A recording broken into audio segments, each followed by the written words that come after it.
Milk bones. Because a happy dog makes a happy you. Just have a little patience. On October 24th, 1929, the stock market crashed and the era of the Great Depression began.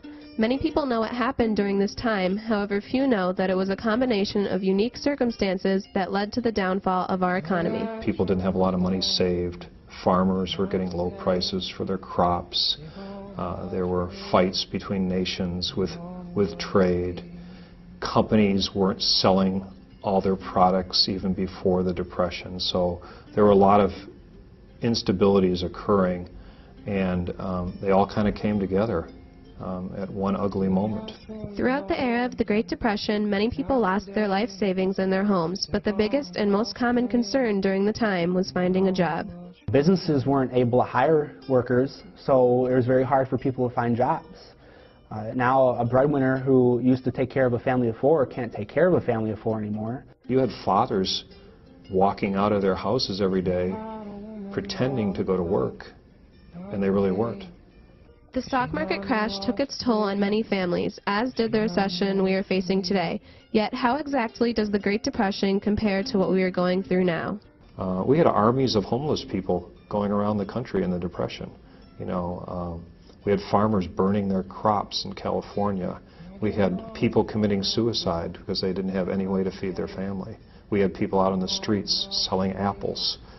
So I think in many respects it was much more severe. Here now, it fortunately has not gotten that bad. But you know what, for a teenager who wants to get a job, places aren't hiring anymore. You know, they don't have that extra money to hire someone on for 12, 15 hours a week.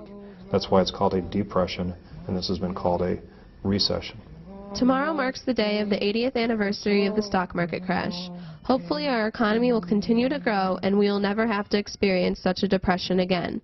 For Wildcat Weekly, I'm Jessica Smith.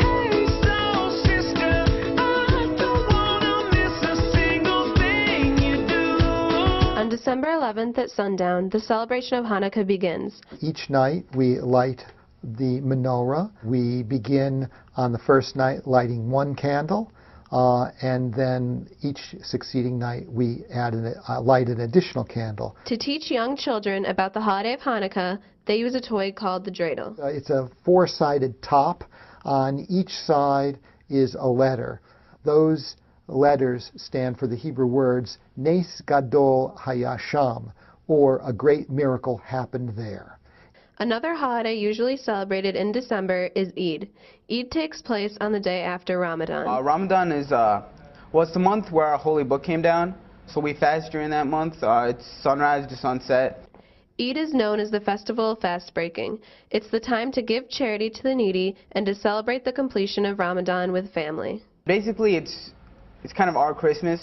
You know, it's time to spend with family, get gifts. Kwanzaa is another holiday celebrated this time of year. It's a relatively new holiday that honors African heritage and culture.